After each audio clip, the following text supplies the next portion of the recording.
할렐루야. 우리 이 시간 자리에 앉으셔서 주의 은혜임을 이 시간 함께 고백하시면서 우리 거룩하신 주님 앞에 나아가시겠습니다. 내가 지금까지 지내온 것은 주의 은혜라, 주의 은혜라. 지금까지 지내온 것은, 내가 하나님의 자녀인 것은, 내가 하나님의 자녀 된 것은 주의 은혜라, 주의 은혜라. 하나님의 자녀 된 것은 주의 은혜라, 주의 은혜라, 주의 은혜라. 하나님의 자녀 된 것은 주의 은혜라, 주의 은혜라. 하나님의 자녀 된 것은, 우리의 믿음으로 내가 이 자리에 서 있는 것은, 내가 이 자리에 서 있는 것은 주님의 은혜, 예 주님, 주의 은혜라. 이 자리에 서 있는, 다시 한 번 더, 이 모든 것이 주의 은혜입니다. 내가 이 자리에 서 있는 것은 주님의 은혜, 주의 은혜라. 아멘. 주의 은혜라. 이 자리에, 이 모든 것이 주의 은혜임을 고백합니다. 주의 은혜라, 주의 은혜라, 주의 은혜라. 이 자리에 서 있는 것은 주의 은혜라, 주의 은혜라. 아멘. 우리 놀라우신 주님을 바라보시며 믿음으로 아침마다 새롭고, 아침마다 새롭고 늘 새로우니 주의 성실 그이라 성실하시. 아멘. 다시 한 번 더, 아침마다 새로우신 주님, 아침마다 나를 향한 늘 새로우니 주의 성실 그이라 성실하시. 우리의 주님은 신실하신 분이십니다. 신실하신, 마지막으로 성실하신 나의 주님, 성실하신 주님. 아멘. 우리 주님께 감사 영광의 박수 올려드리겠습니다. 놀라우신 주님 앞에 우리 아침에 믿음으로 선포하며 나가시겠습니다.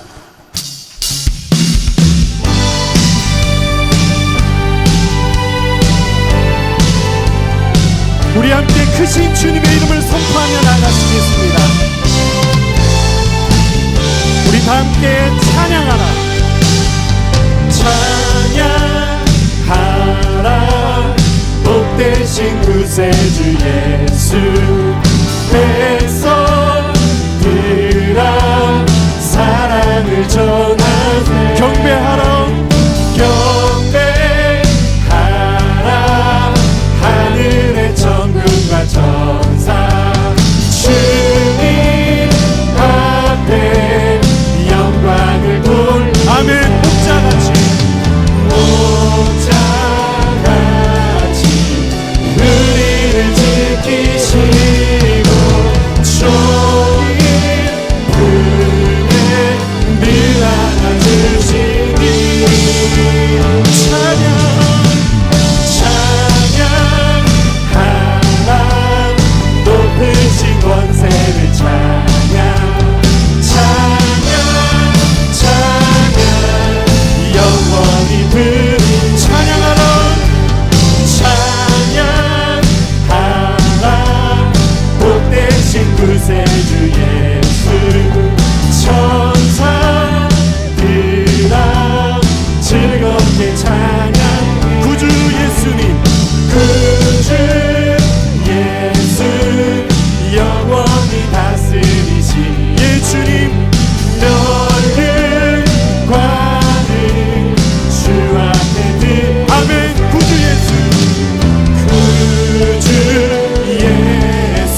구주 예수, 구주 예수, 세상을 이긴 영광 주의, 영광 주의 또다시 오시리.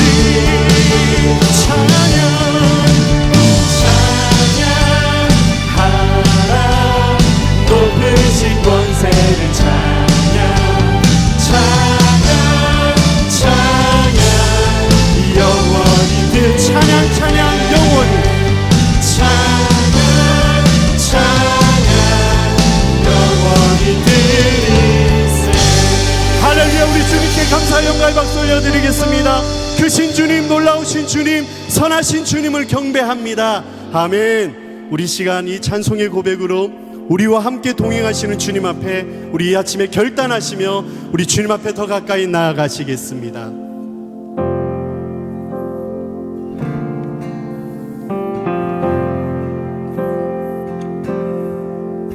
주 선한 능력으로 안으시네,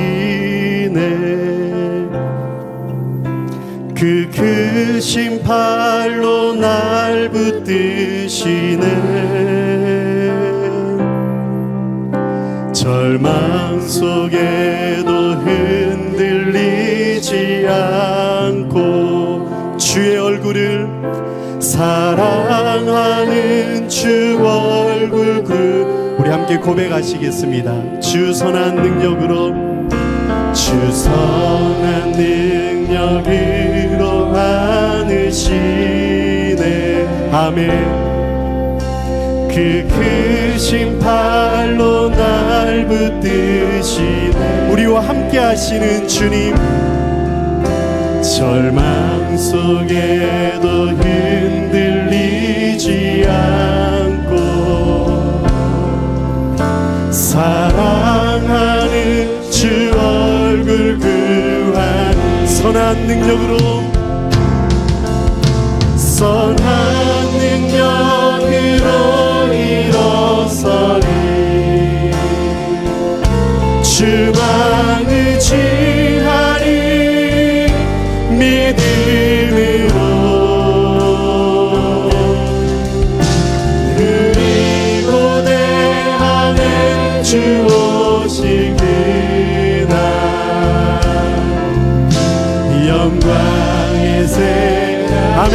우리에게 새 힘을 주시는 분이십니다. 이전의 괴로움, 이전의 괴로움 날 애워싸고 고난의 길을 걷는다 해도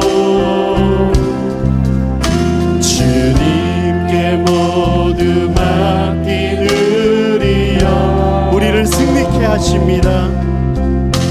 끝내 승리의 날을 우리 시간 믿음의 손을 들고 고백하겠습니다. 선한 능력으로, 선한 능력으로 일어서리. 아멘. 주님만을 의지합니다. 의지하리 믿음으로. 그리고 내 안에 주 오실 그날 영광의 새날을, 영광의 새. 다시 한번 우리의 믿음으로 선한 능력으로 일어서겠습니다. 할렐루야. 선한 능력으로 일어서리. 지하리 믿음으로. 그리고 내 안에 주 오실 그날 영광의 새날을 맞이하리. 주님이 마신 고난의 쓴 잔을 우리도 감사하며 받으리. 주님의 할렐루야. 믿음으로 결단하며 나가시겠습니다. 예수와 복음 위해 예수와 복음을 위하여 살겠습니다. 예수와 복음 위해 다시 한 번 더 예수와 복음을 위하여 예수와 복음 위해 살리라. 선한 능력으로 일어서 예 주님 주만 의지하리. 믿음으로 그리고 내 안에 주 지금 다시 오실 만왕의 왕 영광의 새날을 마지막으로 다시 한 번 더 선한 능력으로 일어서리. 할렐루야. 선한 능력으로 일어서리. 주만 의지하리. 믿음으로 그리고 내 안에 주 오시길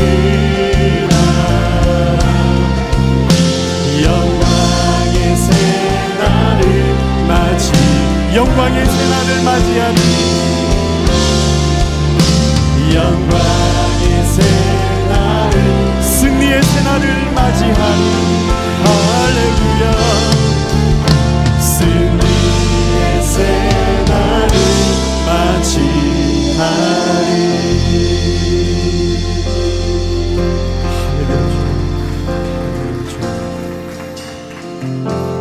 나 주님의 기쁨 되기 원하네. 내 마음을 새롭게 하소서. 새 부대가 되게 하여 주사. 주님의 빛 비추게 하소서. 내가 원하는 한 가지 내가 원하는 한 가지 주님의 기쁨이 아멘. 주님께서 우리를 예배자로 부르셨습니다. 내가 원하는 한 가지 주님의 기쁨. 우리의 목소리를 높여 고백하시겠습니다. 내 마음 드립니다. 나의 모든 것 받으소서. 나의 맘 깨끗게 씻어 주사.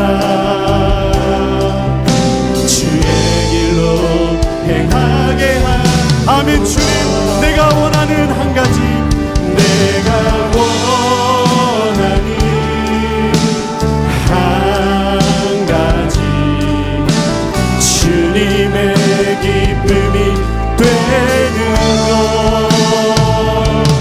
내가 원하는 한 가지 주님의 기쁨. 우리 다시 한번 고백하시겠습니다. 겸손히 나의 마음을 겸손히 내 마음 드립니다. 나의 모든 것들을 나의 모든 것 받으소서. 아멘. 주님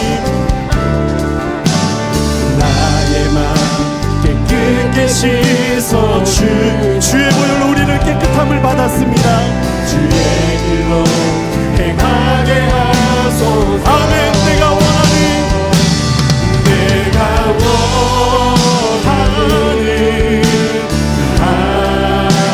주님의 기쁨 주님의 기쁨이 되는 것. 내가 원하는 한 가지 주님의 기쁨. 다시 한 번 더 내가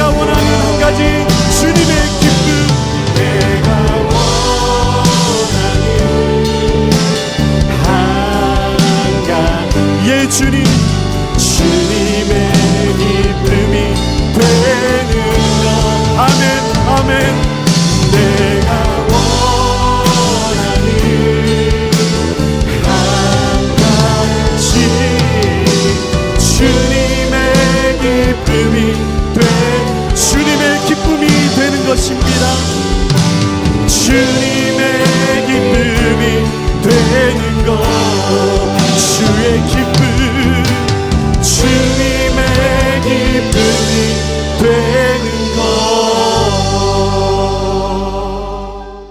아버지 하나님, 무익한 저희를 십자가 앞에서 주의 뜨거운 사랑을 알게 하시며 십자가 앞에서 잃었던 눈물을 찾게 해주시고 십자가 앞에서 진정한 회개를 배우게 하신 우리 아버지 하나님의 무궁하신 사랑과 은혜에 감사를 올려드립니다.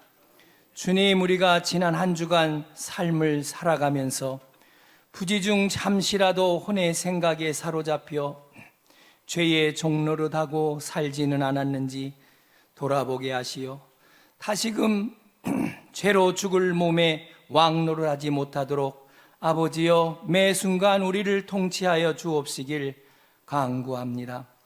내가 그리스도와 함께 십자가에 못 박혔나니 그런즉 이제는 내가 산 것이 아니요 오직 내 안에 계신 그리스도께서 사신 것이라는 사도 바울의 고백처럼 예수 십자가를 통하여 우리의 죄의 문제를 깨끗하게 사함을 받기를 원하오니 성령 하나님, 우리의 인생을 긍휼히 여겨 주옵시길 간절히 기도드립니다. 주님, 오늘도 저희는 주께서 자상한 손길로 연약한 우리를 붙들어 주시고 젖된 아이처럼 저희를 돌봐주시는 주님의 따뜻한 손길의 임재와 예수 그리스도의 피를 힘입어 예배에 나올 담력을 얻어 주 앞에 나왔사오니 아버지여 우리 예배를 온전히 받아 주옵시길 전심으로 기도드립니다. 특별히 기도하옵기는 이제 곧 있을 우리 교회 권사직 10분과 안수지사직 11분을 교회가 기도하며 공고후 선출하고자 하오니 성령님 선거의 은혜 위에 은혜를 더하여 주시사 이번 선거가 주님의 뜻 가운데 잘 맞춰질 수 있도록 성령님 인도하여 주옵시며 저희 모두를 부흥의 불씨로 사용하여 주옵소서. 또한 7월 하계의 유초, 중고등부 그리고 청년부 여름 캠프가 계획 중에 있사오니 성령님 준비하는 각 교육기관들과 함께하여 주셔서 무더운 여름 학생들이 안전하고 건강하게 그러면서도 성령 충만한 여름 수련회가 될 수 있도록 성령님 시간 역사하여 주옵시길 기도드립니다. 이 시간 말씀을 전하실 담임 목사님을 성령으로 충만케 하옵시사 본 성전에서와 유튜브로 예배를 드리는 성도 모두가 말씀으로 뜨겁게 은혜 받게 하옵시며 드려지는 예배와 말씀을 통하여 우리 심중에 주의 성전을 날마다 건축해 나가는 저희로 모두 축복하여 주옵소서.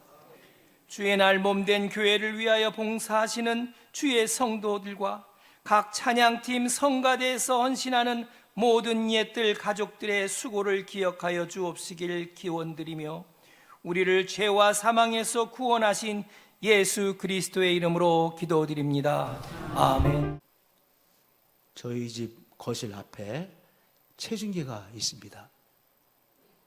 체중계가 거실 앞에 있으니까 언제든지 제 눈에 들어오죠. 근데 체중계에 올라가서 체중을 재는 때는요, 제가 운동도 하고 그리고 이 음식 조절 좀 해서 이 좀 체중이 줄어드는 것처럼 느껴질 때 그때는요 체중계 올라가서 싹 봅니다. 체중이 좀 줄지는 않았나, 또 얼마나 줄어들었나 이렇게 확인합니다.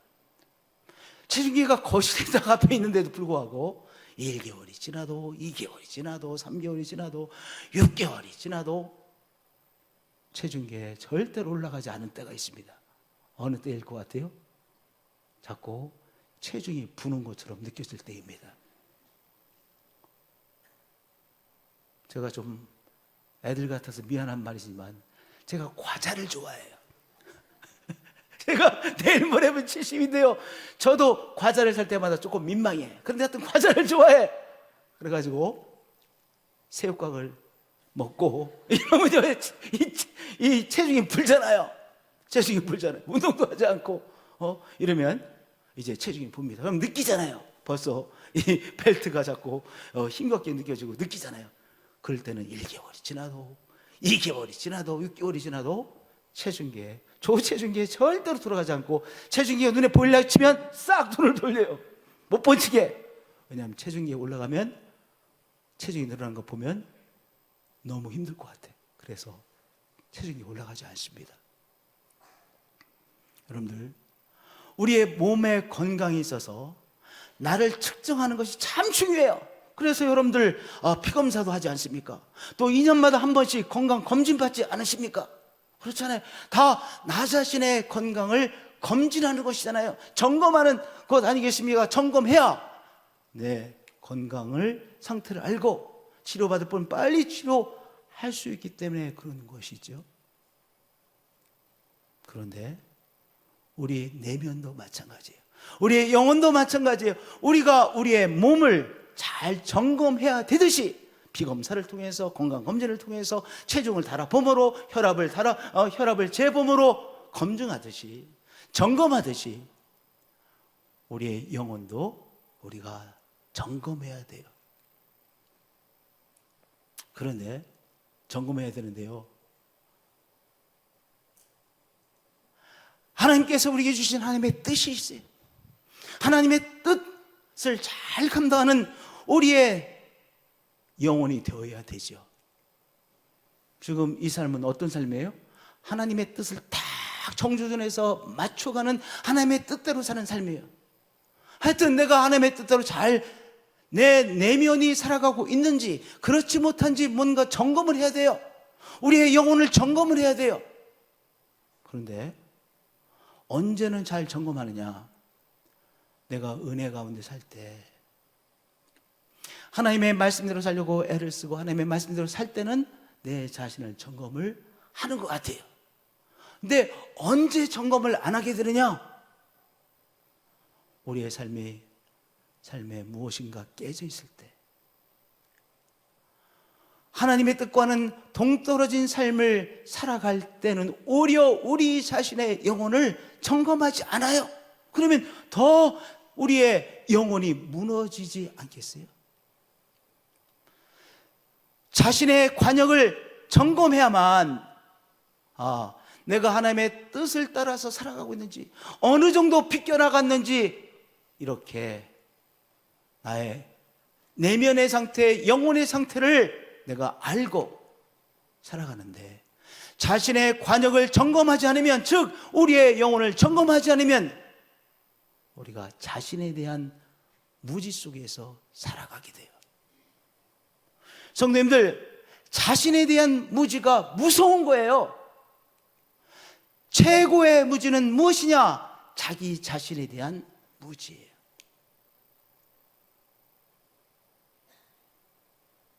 성도님들,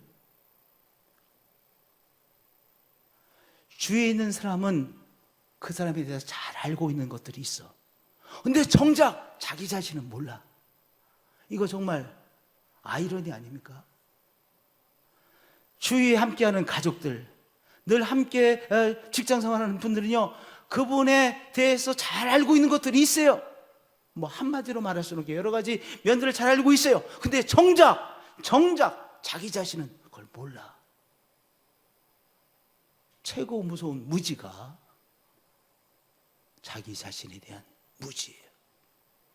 그런데 최고의 무지는 자기 자신에 대한 무지인데, 우리 모두 다 이 무지함에 빠질 가능성이 다 있어요. 언제?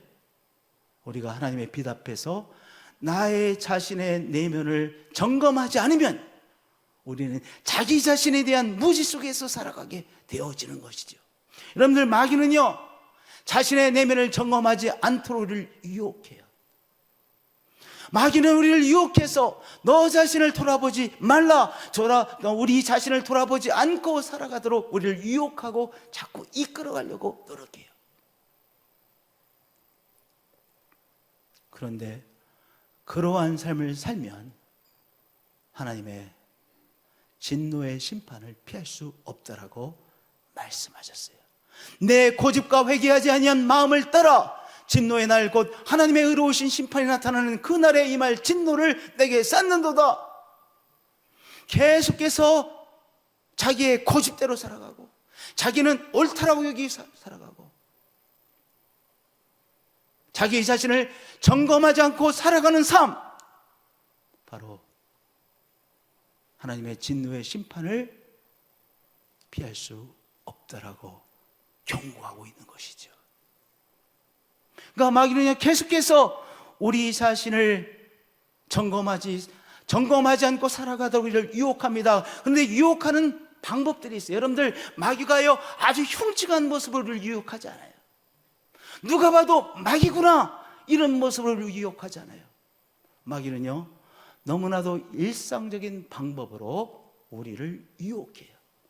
마귀는 너무나도 일상적인 방법으로 우리에게 찾아와서 일상적인 방법으로 우리를 유혹함으로 우리는 마귀의 유혹을 받아 자기 자신을 점검하지 않고 살아가게 되어지는 것이죠.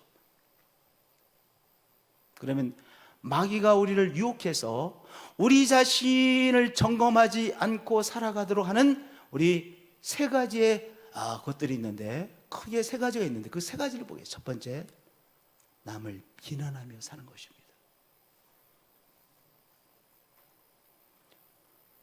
남을 비난합니다.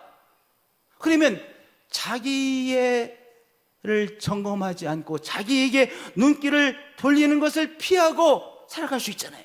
뭐하면 다른 사람을 비난하고 다른 사람에 대해서 아주 저 사람 때문에 그렇다고 자꾸 사람들을 비난하면 자기를 점검하는 그 힘든 시간을 피하며 살아갈 수 있게 해요. 마귀는요 우리에게 비난하며 사람들을 비난하며 사는 삶을 살아라고 그렇게 유혹합니다. 남에게 눈을 돌려서 남을 비난하면 우리는 우리 속에 있는 문제는 우리가 보지 못하게 되죠. 그리고 계속해서 뭐예요? 다른 사람을 향해서 계속해서 비난하는 삶을 살아가는 것이죠. 여러분들, 우리가 비난하는 것이 얼마나 사악한 것이라는 것을 깨달으셔야 돼요. 우리 속에 있는 문제점을 점검하지 않고 자꾸 남을 비난함으로써 자기 자신에게서 남에게 자꾸 눈을 돌리도록 하는 것이 바로 마귀의 전략이라는 것을 깨달으셔야 돼요. 그래서 예수님은 말씀하셨어요. 어찌하여 형제의 눈 속에 있는 티는 보고 내 눈 속에 있는 들보는 깨닫지 못하느냐. 이 말씀 너무나 잘하는 말씀이에요. 그러나 이 말씀 정말로 심각한 말씀 아니겠습니까? 보라, 내 눈 속에 들보가 있는데, 내 눈 속에 들보가 있는데 어찌하여 형제에게 말하기를 내 눈 속에 있는 티를 빼게 하라 하겠느냐. 말도 안 되는 말이라는 것이죠. 넌센스라는 말씀을 하신 것이죠. 마귀는 우리를 어떻게 유혹해요? 비난하는 삶을 살아라고 말씀하세요. 왜냐? 비난함으로써 눈길을 나에게 돌리지 않고 다른 사람에게 돌리게 되어지는 것이잖아요. 그러면 이 사람은요 자기 속에 있는 문제, 자기 속에서 뭔가 극복해야 될 문제를요 보지 않으니까, 점검하지 않으니까 계속 그 문제 속에 살아가요. 자기 속에 있는 악함이 계속해서 그 악함을 가지고 살아가게 되는 거예요. 그 자기 속에 있는 악함을 또한 자기만 겪는 것이 아니라 다른 사람에게 그 사악성을 또한 막 자꾸 발휘하게 되잖아요. 그러니까 오늘 비난하며 사는 것이 내가 마귀에게 농락당하며 사는 것이라는 것을 오늘 이 말씀을 통해서 깨달으셔야 돼요. 할렐루야. 두 번째, 마귀가 우리를 유혹하는 두 번째 방법은 책임 전가입니다. 책임 전가. 누구 때문에 이렇게 됐더라고 늘 문제를 당면하면 누군가에게 책임 전가를 해요. 늘 책임 전가를 해. 세상에 책임 전가하고 어떤 사람에게 책임 전가하고 책임 전가하면 자신에게 문제가 있다는 것을 인정하는 거, 인정하지 않는 것이죠. 그러면요, 그 사람은 누구에게 계속해서 책임 전가하면 그 사람이 삶에 바뀌어야 될 것들이 바뀌는 계기를 맞이할 수 있어요, 없어요? 없어요. 변화할 수 있어요, 없어요? 없어요. 계속 문제 속에서 살아가는 거예요. 그러니까 마귀가 우리를 그렇게 유혹하죠. 책임 전가는 마귀가 우리로 하여금 성장하지 못하게 하는 바로 마귀의 방법이라는 사실을 우리가 깨달으셔야 돼요. 아담과 하와가 하나님께서 따먹지 말라고 명령하신 선악과를 따먹고 말았어요. 하나님께서 아담에게 찾아오셨어요. 너가 선악과를 따먹었느냐? 아담에게 찾아오셔서 물으셨어요. 아담이 이렇게 대답했어요. 하나님이 주셔서 나와 함께 있게 하신 여자 하와, 그가 그 나무 열매를 내게 주므로 내가 먹었습니다. 지금 이 선악과를 따 먹었냐라고 물으시는 하나님의 그 물으심 앞에 아담은 뭐 했어요? 하와에게 책임 전가했어요. 거기서 끝나지 않았어요? 어떤 하와예요? 하나님 당신께서 나와 함께 있게 하신 하와입니다. 결국은 누구의 책임이라는 거예요? 하나님 당신의 책임입니다. 당신께서 나에게 하와를 주시지 아니하셨으면 선악과를 따먹지 않았을 텐데 당신께서 나에게 주신 하와 때문에 제가 선악과를 따먹었습니다. 뭐 한 거예요? 하와에게 책임 전가하고 나가서 하나님 앞에 책임 전가해버렸어요. 요게 바로 악인 거예요. 하나님께서 얼마나 아프셨겠어요. 하와는요, 하나님께서 하와에게 또 찾아가셨어요. 하와는 무엇이라고 당신이 선악과를 따먹은 것에 대하여 응답했느냐? 뱀이 나를 꿰므로 뱀 때문에 저는 어쩔 수 없이 선악과를 따먹었습니다. 하와 뭐 했어요? 뱀에게 책임 전가를 했어요. 책임 전가라고 하는 것은 뭐예요? 마귀가 우리를 성장하지 못하도록 하고 우리 속에 있는 이 악의 문제, 사악성의 문제를 극복하지 못하게 하는 마귀의 우리를 향한 전략이라는 사실을 아셔야 돼요. 늘 변명이 많아. 계속해서 변명해. 그게 악이에요. 우리가 하나님 앞에서 우리의 영혼이 놀라는 것이 있어야 돼요. 아, 내가 잘못했구나. 책임 전가를 통해서 계속 빠져나가는 것이죠. 세 번째, 마귀가 우리를 유혹하는 세 번째 이것은 악을 퇴치하겠다라고 폭력을 행사하는 거예요. 나는 선한 사람입니다. 그러므로 내가 선한 사람인 내가 이 악들을 다 제거하겠습니다. 그래서 내가 이 악을 다 퇴치하겠다라고 나서는 것. 많은 경우에 있어서 내가 악을 퇴치하겠다고, 그리고 내가 악을 퇴치하기 위해서 이 폭력을 행사하겠다고 하는 것, 그 사람이 정말 더 악한 사람이라는 일 가능성이 매우 높다는 사실을 여러분 꼭 깨달으셔야 돼요. 사람에게는 선과 악이 공존해 있어요. 그렇죠? 우리에게는요, 욕심과, 나를 위한 욕심과 또한 다른 사람에게 그래도 뭔가를 베풀려고 하는 그 두 가지가 함께 있어요. 선과 악이 공존해 있어요. 그런데요, 나는 100% 선한 사람이고 내가 이 악한 사람들 다 없애버리겠습니다. 그게 악이에요. 그 사람이 무서운 사람이에요. 무서운 파괴력을 이 사회 속의 사람들에게 행사할 수 있는 사람이라는 사실을 아셔야 돼요. 히틀러가 유럽의 모든 문제의 근본 문제를 유대인에게 전가시켰어요. 저 유대인 때문에 우리 유럽에 재난도 일어나고 전쟁도 일어나고 유대인 때문에 못 살게 했다. 그래서 유대인들을 괴물로 만들어서 버렸어요. 그래서 유대인을 다 죽이는 일에 이 나치스트들이 참여하게 돼서 600만의 유대인들을 죽였어요. 학살했어요. 히틀러 그 사람 악한 사람이 악한 사람 아니에요? 정말로 악한 사람이죠. 그런데 이 히틀러가 악을 행할 때 수많은 사람들을 학살할 때요, 무슨 이름으로? 내가 악을 퇴치하겠습니다라는 이름으로 나서서 광란을 부렸어요. 여러분, 공산주의는 어떻습니까? 가진 자본과 계급이 가지지 못한 수많은 대중들을 압제하고 빼앗아가고 착취하니까 뭐를 없애면 되는 거예요? 이 자본과 계급을 다 쓸어버리면 정말 평등한 세상이 옵니다.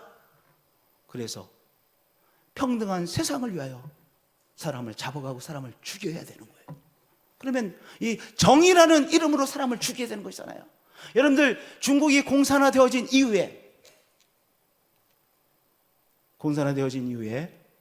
이 공산주의 정권이 중국 사람들 몇 명을 학살했냐면요, 5천만 명 정도를 학살했어요. 무슨 이름으로? 정의의 이름으로. 더 좋은 정말 이데아의 세상을 가져오기 위하여 이 자본과 계급을 죽여야 된다라고 5천만 명 이상을 학살했어요. 여러분들, 우리가 꼭 기억하셔야 돼요. 내가 악을 퇴치하기 위하여 내가 저 악한 사람들을 없애버리겠습니다. 그럴 때 우리는 조심해야 돼요. 우리는 조심해서 그 사람을 바라봐야 돼요. 그것에 우리는 속아 넘어가면 안 된다는 사실을 아셔야 돼요. 우리들 속에는 선과 악이 함께 공존해 있어요. 우리에는요, 나 자신의 욕심과 그러나 또한 다른 사람에게 뭔가 선을 베푸고 싶은 마음도 공존해 있어요. 근데 나는 온전히 사는 사람이고 저 악한 사람인데 저 악한 사람을 다 내가 퇴치해버리겠습니다. 그래서 선한 사회를 만들겠습니다. no. 그 사람의 그 속임수에 넘어가서는 안 되는 것입니다. 무엇이에요? 여러분, 악을 퇴치하겠다고 폭력을 행사하는 것, 그것이 얼마나 무서운 것이냐. 왜냐? 여러분, 내 속에 있는 사악함이 있는데 그것을 돌아보지 않고 이 악을 퇴치하겠다고 폭력을 휘두르면 얼마나 폭력을 휘두르게 되어집니까? 무서운 거예요. 그것이 무서운 파괴력을 발휘하게 되어집니다. 마귀는 때때로 이것들을 사용하죠. 마귀가 우리를 계속해서 이 무지 속에 있게 하는 세 가지의 것, 비난, 남을 비난하고 남에게 책임 전가하고, 그리고 악을 퇴치하겠다고 폭력을 행사하는 것, 이 세 가지 꼭 기억하시는 성도들 되어지시기를 축복드립니다. 할렐루야, 할렐루야. 그러면 하나님께서 우리에게 하시는 일을 보시겠어요? 마귀가 우리에게 하는 일은 비난하고 책임 전가시키고 내가 악을 퇴치하겠다고 나서고, 이것은요 오히려 마귀가 우리를 갖고 노는 방법이에요. 그런데 하나님께서 우리에게 하시는 일, 첫 번째, 주님은 우리를 돌아보라고 하십니다. 나 자신을 돌아보라고 하십니다. 나 자신 속에 있는 이 사악함을 돌아보라고 하시는 바로 예수님이세요. 보라, 내 눈 속에 있는 들보가 있는데 어찌하여 형제에게 말하기를 나로 내 눈 속에 있는 티를 빼게 하라 하겠느냐. 그 말씀이잖아요. 너는 너 자신 속에 있는 사악함을 인정하고 그 사악함이 어떤 사악함인지를 알고 깨닫고 그것을 빼내야 된다는 말씀 아니겠어요? 외식하는 자여, 먼저 내 눈 속에서 들보를 빼어라. 그 후에야 밝히 보고 형제의 눈 속에서 티를 빼리라 그랬어요. 우리 신앙의 사람, 진짜 신앙의 사람은 누구예요? 오늘 주 안에서 내 속에 있는 욕심, 내 속에 있는 사악함, 그것을 보려고 애를 쓰는 사람이에요.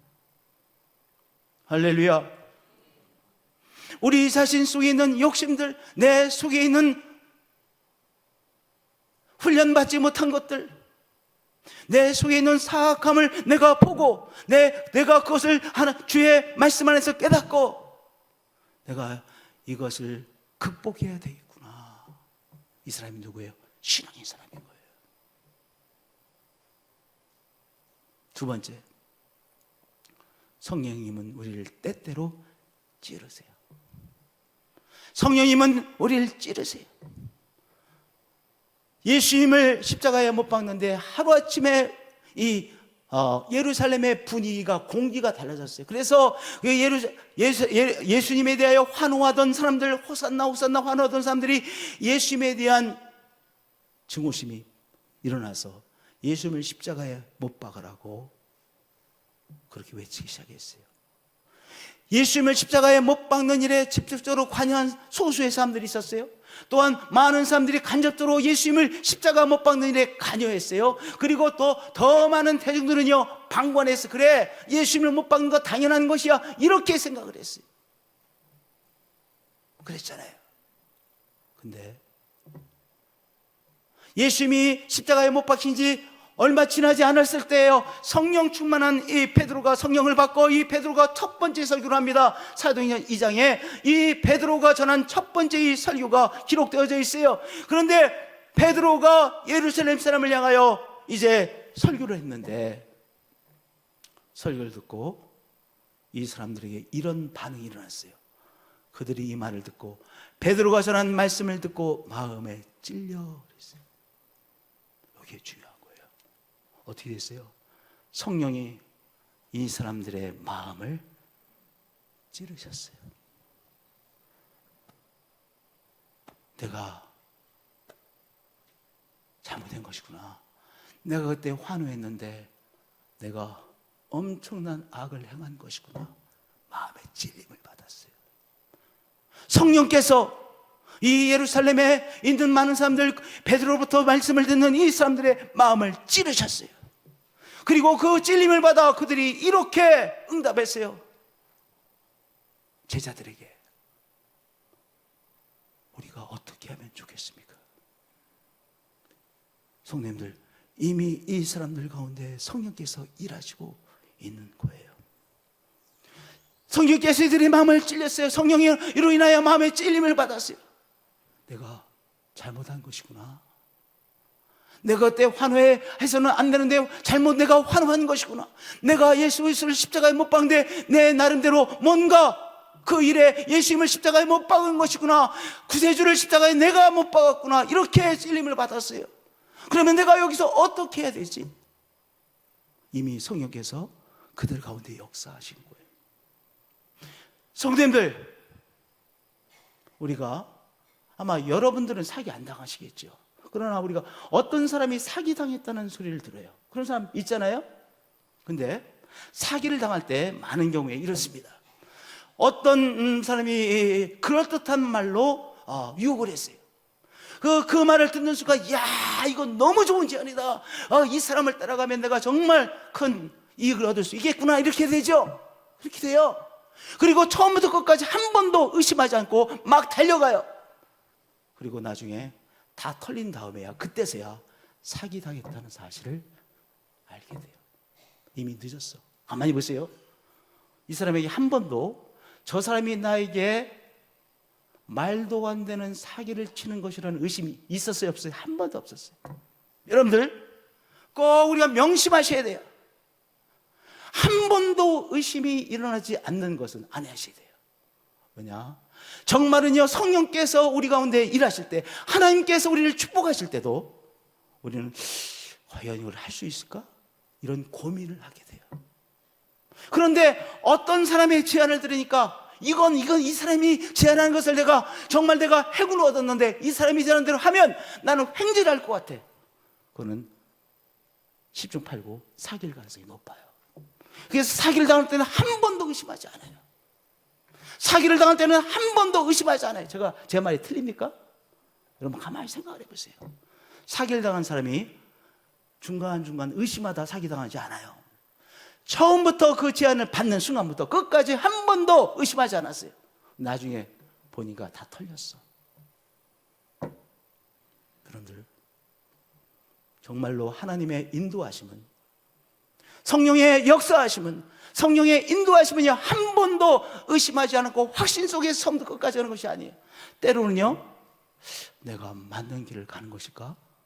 이거 위험성도 있는데, 이런 고민, 고민을 때때로 하면서 성령의 인도하심 받은 거예요. 이게 감이 안 오시는 것 같아. 지금 제가 좀 중요한 얘기하는 거예요.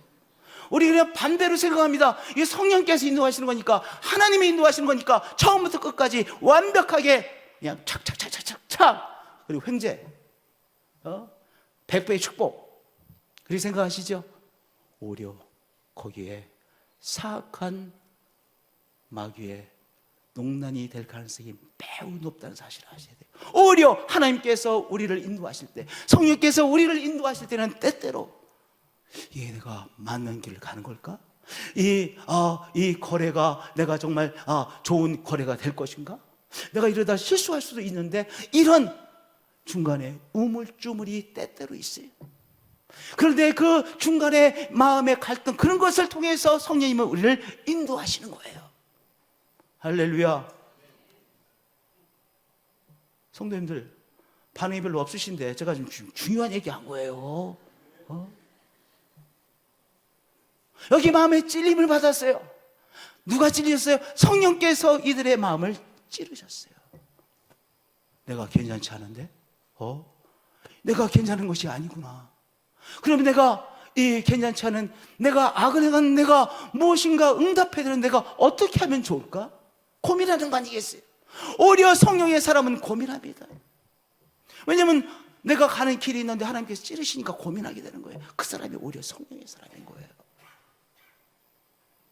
나를 돌아보게 되죠. 내가 옳은 길을 가고 있는 거야? 한번 저를 한번 따라서 해주세요. 내가 옳은 길을 가고 있는 것일까? 성도님들, 그 질문이 중요한 질문인 거예요. 내가 옳은 길을 가고 있는 것일까? 여러분들, 부부간에도 남편이 내가 아내에게 힘이 되어주는 삶을 살고 있는가? 고민하는 남편이 있어요.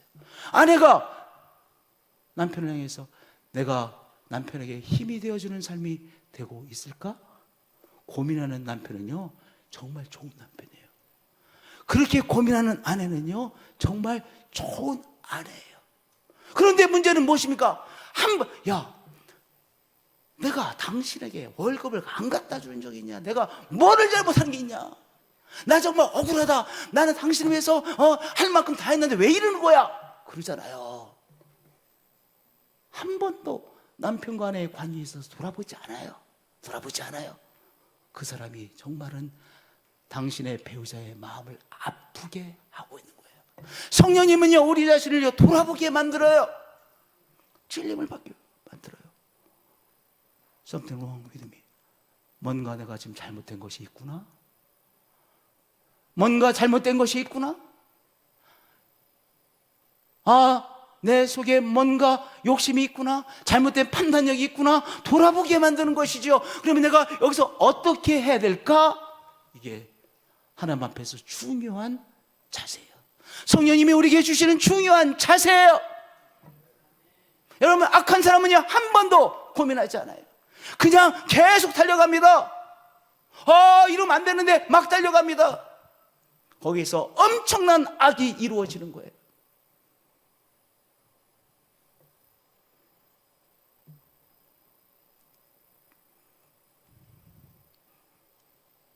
회개하여 각각 예수 그리스도의 이름으로 세례를 받고 죄사함을 받으라. 너 자신의 사악함을 깨닫고 그것을 인정하고 고백하라. 그러면 성령을 선물로 받으려니 그 사람에게 하나님의 영이 임하여 바로 성령의 사람으로 살아가게 되어지는 것이죠. 그러니까요, 내가 뭘 잘못한 게 있냐? 모든 삶에 있어서 나는 잘못한 게 없어. 그 자신감으로 덕불장구로 살아가는 사람이 정말은 성령과는 관계없이 살아가는 사람이 되는 거예요. 성령의 사람은 어떻게 합니까? 나의 연약함을 깨달아요. 나의 속에 뭔가 잘못된 것이 있음을 성령의 찔림을 통해 깨달아요. 그리고 그것을 하나님 앞에서 인정하고 내가 어떻게 하면 좋을까? 그 고민을 하게 되어지는 사람, 회개하는 사람이죠. 그 사람에게 하나님의 영은 임하여 하나님의 영으로 충만하게 되어지는 것이죠. 나는 부자라 부유하여 부족한 것이 없다. 자신감이 충만하죠. 근데 예수님께서 그 사람에게 이렇게 말씀하셨어요. 내 곤고한 것과 가련한 것과 가난한 것과 눈먼 것과 벌거벗은 것을 알지 못하는도다. 자기의 토치에 되어 있어요. 이 현대인들의 특징 아닙니까? 자기 자신의 토치, 나르시즘에 빠져 있는 것이 현대인들의 특징이죠. 이 시대의 특성이에요. 그래서 다 사람마다요, 고집이 얼마나 세지 몰라요. 왜냐, 자기가 최고야. 자기가 최고야. 자기가 최고예요. 자기가 최고의 선이야. 더구나 그것도 더 나아가서 최고 정도가 아니라 최고의 선이야. 그러니 지금 이 말씀, 나는 부자라 부유하여 부족한 것이 없다. 그러나 내 곤고한 것과 가련한 것과 가난한 것과 눈먼 것과 벌거벗은 걸 알지 못하는도다. 하나님의 은혜를 취해야 되는데 너가 하나님의 은혜 없이도 너 맘대로 네가 잘 살아가고 있다라고 착각 속에 있구나. 안약을 사서, 성령의 안약을 사서 눈에 발라 보게 하라. 뭘 봐야 돼요? 성령의 안약을 사서 내 자신을 먼저 보는 거예요. 성령의 안약을 사서 나를 보는 것이죠.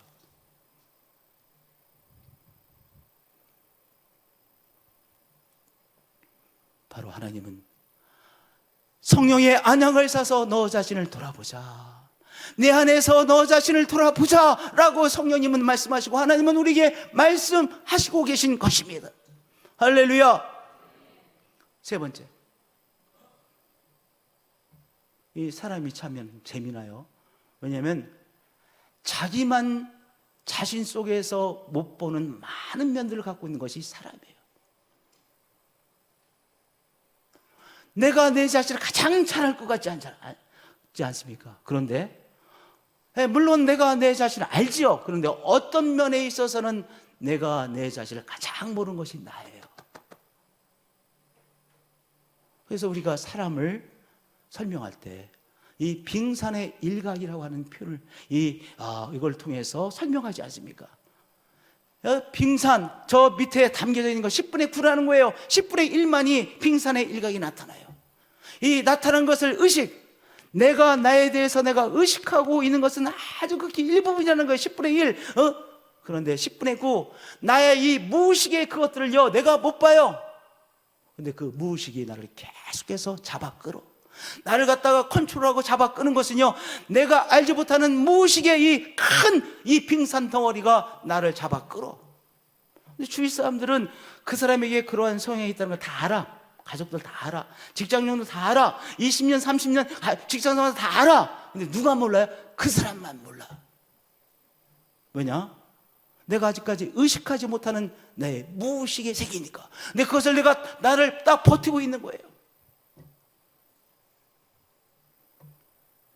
이것이 우리라는 것을 인정하셔야 돼요.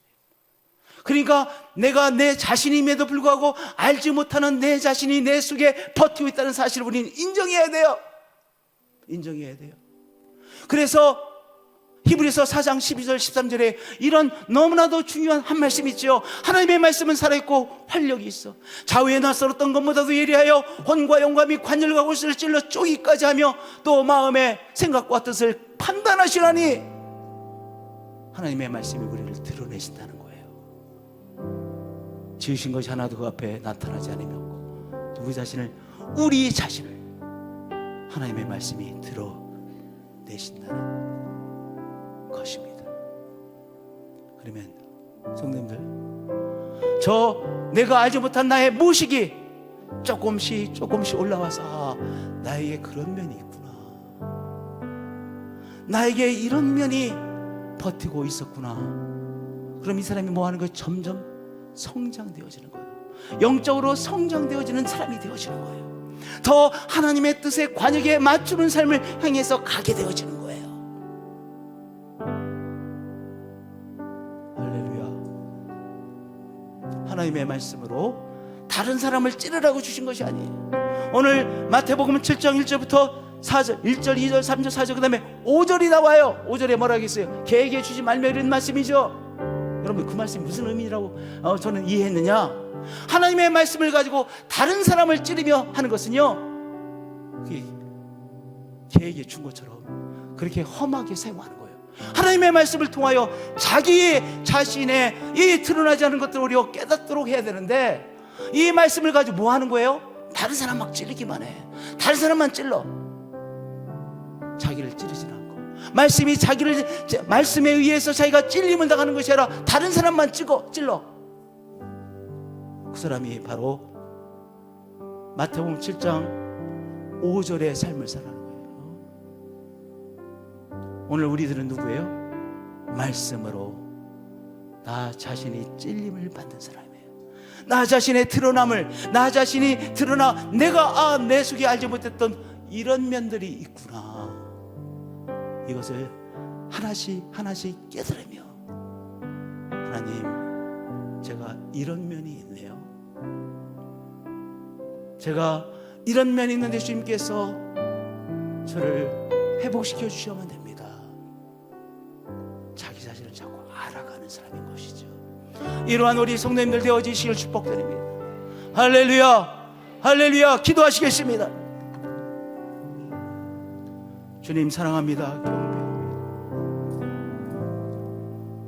마귀의 유혹에 사로잡혀 내가 내 자신이 누구인지를 모르고 나에 대한 무지로 살아가는 최고의 무지한 자가 아니라 하나님의 말씀에 의해서, 그리고 성령님에 의해서 찔림을 받고 말씀에 의해서 드러남으로 내가 하나님 앞에서 점점 나 자신의 삶을 알아가는, 깨달아가는, 그리고 성장되어지는 우리로 이끌어 주옵소서. 주 예수 그리스도의 이름으로 기도합니다.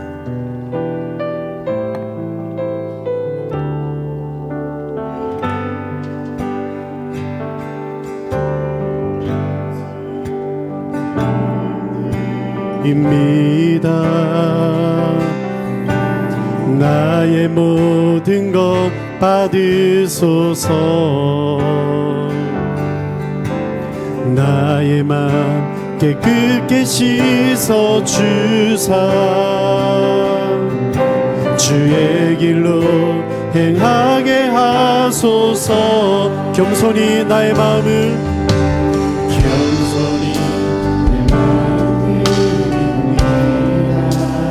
나의 모든 것들, 나의 모든 것 받으. 우리 시간 자리 일어나셔서 고백하시겠습니다. 나의 맘 깨끗게 씻어 주사 주님의 길, 주의 길로 행하게 하소서. 아멘. 내가 원하는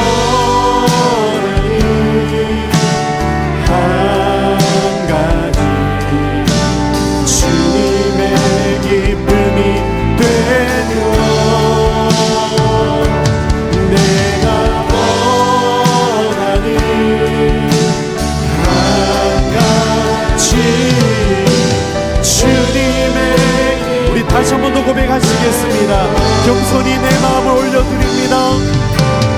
겸손히 내 마음 드립니다. 나의 모든 것, 나의 모든 것 받으소서. 나의 맘 깨끗게 씻어 주. 아멘. 우리가 말씀을 기억하며 결단합니다. 행하게 하. 우리 시간 믿음의 손을 들고 내가 원하는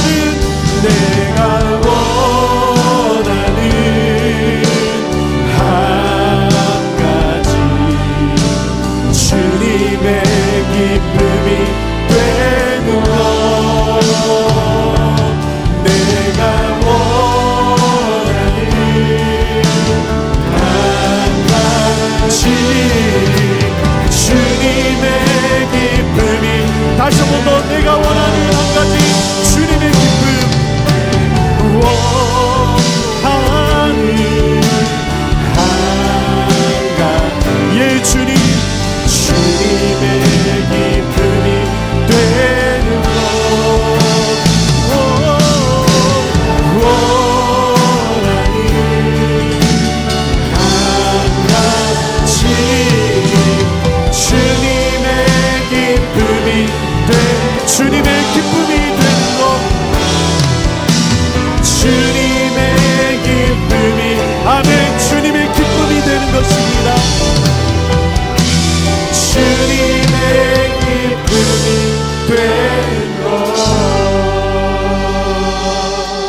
하겠습니다. 하나님 감사합니다.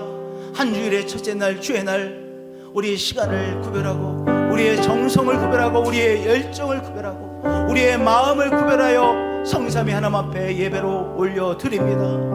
하나님, 우리는 하나님을 예배하는 예배자입니다. 이 시간 또한 주신 물질 축복을 구별하여 주정금으로 감사의 물로 선교의 물로 올려드립니다. 10의 1조를 구별하여 올려드립니다. 주의 은혜로만, 주님이 주시는 축복으로만 제대로 살 수 있는 우리의 삶인 것을 고백하여 하며 예배를 올려드립니다. 이제까지도 그렇게 인도해 주셨듯이 주님이 은혜로 당신의 축복으로 저희를 이끌어 주셔서 주의 은총 가운데서 살아가는 우리의 삶으로 인도해 주심을 믿습니다. 사악한 세력에 침노당하지 않도록 지켜주시고 주님, 저희들을 이끌어 주옵소서. 이제는 주 예수 그리스도의 은혜와 하나님 아버지의 크신 사랑과 성령님의 교제하시고 교통하심이 예배자들 가운데 언제나 늘 항상 함께 하셨기를 축원하옵나이다.